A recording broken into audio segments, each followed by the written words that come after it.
એકલા એકલા ખાવું નહીં. આપણા ગુજરાતીમાં એક કહેવત છે, ખબર ને, કે એકલા એકલા ખાય ને ગાલ પિછોડિયા થાય.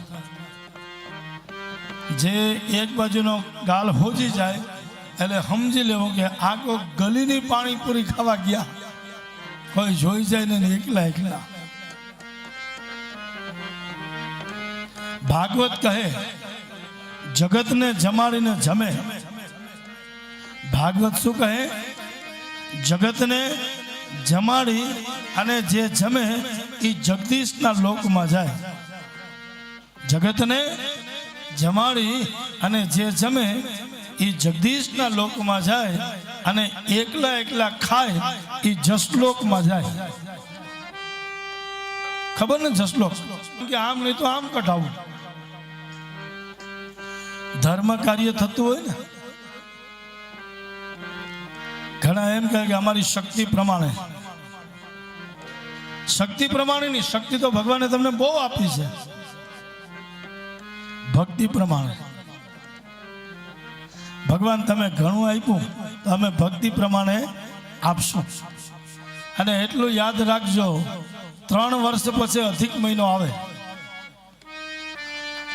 તો ભગવાને આપ્યું હોય તો અધિક મહિનો છે, અહીંયા આપજો.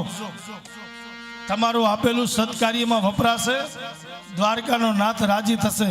બાકી એકલા એકલા ખાશું તો ભગવાનને ક્યાં કઢાવવું એ ભગવાન કાઢી શકે. એટલે આપણે ભગવાને આપ્યું હોય તો આમાં આપવું અને જરૂરથી આપજો.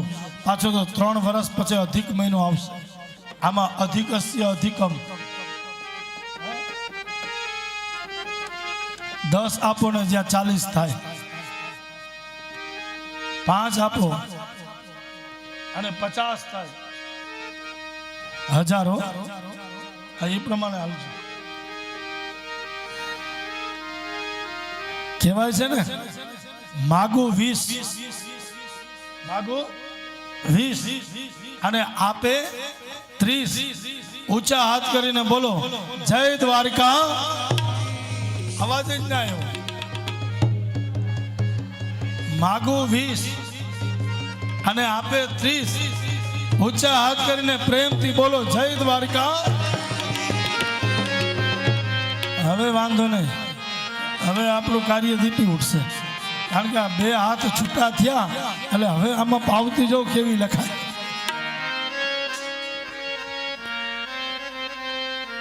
બાપ